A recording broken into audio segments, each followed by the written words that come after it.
cheeks and her ass was looking fat. Her ass was looking great. So one day, I was like, yo, I'll take you home. She said, bet, cool. I walk her to a front door of her crib. She turns to say goodbye. And I just kiss her and grab her ass and just, mwah. Hey guys, what's up? It's your girl, and I'm back again with another exclusive.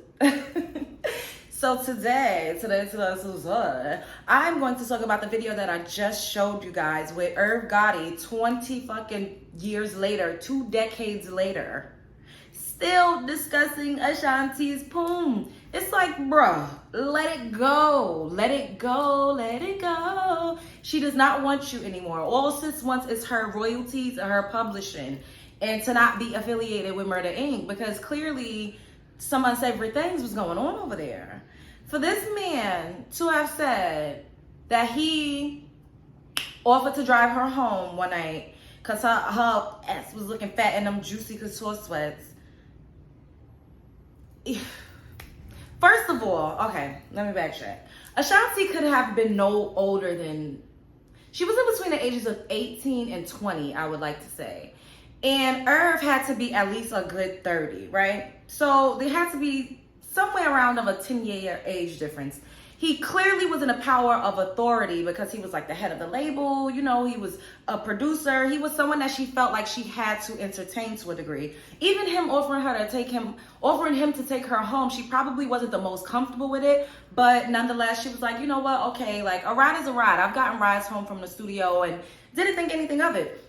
The way he described just leaning in and grabbing her ass and kissing her, it just didn't sit well with me. I'm going to tell you this, right? So there's always a thing that happens with women when we're in uncomfortable positions that sometimes we just go with the flow and we just let things happen. This happens way more often than we actually talk about because we feel like, well, hey, I put myself in a situation, you know, I'm just, even if it's something that we don't want. And there is a difference between someone forcing you to do something and someone coercing you to do something. And coercion happens so much, it is just not discussed enough. I've been coerced into doing things that I don't want to do. I know, and these stories are not new. They're not exclusive to only Ashanti and Irv Gotti. There are so many women, especially in the entertainment industry, that has been coerced into doing things that they didn't necessarily want to do, but they felt like they had to because it would help to further their career. They didn't want to seem, you know, like they were hard to work with, because that's a term that's thrown around, especially in those times. Like, oh, she hard to work with, or I don't like her. And why? It's because she wouldn't let you just, you know, bust her down. Like, and it's really sad because there was another interview that he did with Drink Champs, and he was like, oh, she broke my heart when she ended up with Nelly, and I couldn't believe that she was with Nelly. Like, sir, she didn't want you. And where is your wife? It'd be that for me. Like, where is your wife? She didn't really want to be with you in real life. You were not her type, because look at how Nelly looks in comparison to Irv Gotti. Night and day. I think that Ashanti was coerced, allegedly. I don't know the situation, because maybe she was telling him she was in love. Who knows? But it's giving coercion, and it's giving, I'm going to do what I need to do to make sure my career pops. And it's unfortunate because, like I said, a lot of women, and men too, it's probably even worse for men, because men have to compromise their masculinity at times. They don't have to, but they feel like they have to in order to progress in the entertainment industry. And you just want to make it. And when you're young, that's why they want you to be younger. It's not always about appearance and talent and ability. It's about being easily molded and being able to manipulate. And when you can manipulate and mind fuck somebody, then you'll have them forever. You know, because, I mean, there's women that's 45 that can still dance and keep up, you know, but they're not young and not fresh. They're not easy to manipulate. They're not easy to mold. You know what I'm saying? And there's women that are of a particular age, you wouldn't even know it because they still take care of themselves. They're still agile, like they flexible, they be doing yoga. Like it's mostly a mindset thing as to why they like to get people really young. It's because they want to ultimately groom them. And the fact that he just grabbed her and did it, like he didn't ask for permission. He didn't, like sometimes you could pick up on a vibe that's not even there just because you're making up things in your head. You know, like I've been kissed and pounced on and that's not what I wanted. It wasn't something that I was like, oh, I wish he would kiss me right now. I wish he would do. That has happened to me a couple times. And I'm just like, I didn't push them away like, what the fuck? Like, you know, because you start to victim shame a little bit. Like, damn, well, maybe I shouldn't have been, you know, I probably let him on. I shouldn't have said this. I shouldn't have been doing that. And it's really sad because a lot of us go through that. We really do. We experience a lot of victim shaming and feeling like we have to do something because, well, I came this far, you know, I let him take me home. So now, you know, and I just feel like he needs to shut up and get over it. You're still thirsty over somebody that was 2 decades ago. Sis is not paying you no mind. She's looking out here. She's out here looking absolutely beautiful. She got her a new man. She don't want nothing to do with that. Like, and you doing all these documentaries and interviews and you just digging up shit from the graveyard. And it's giving very much obsessed, bitter, and, you know, just obsession. It's giving that was the best poem you ever had in your life. But where is your wife? Like, I would be very turned off and disgusted if my husband was going on a world tour talking about somebody's poem that he had 20 years ago. And as a man, like men have no coof. Like not all, but a lot of men these days, they have no coof. They have no decorum. Why are you out here discussing a past sexual relationship you had with somebody that was your artist? You guys were not out in the public.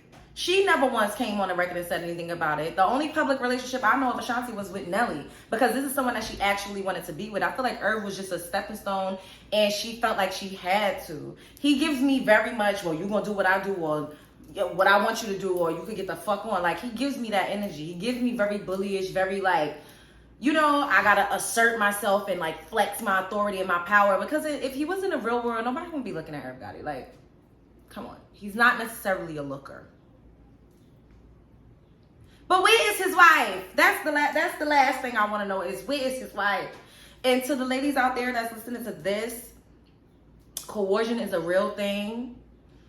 Don't do anything that you are uncomfortable with. Do not allow anybody to make you feel like you are obligated or that you owe them something. Because at the end of the day, when you have to live with yourself.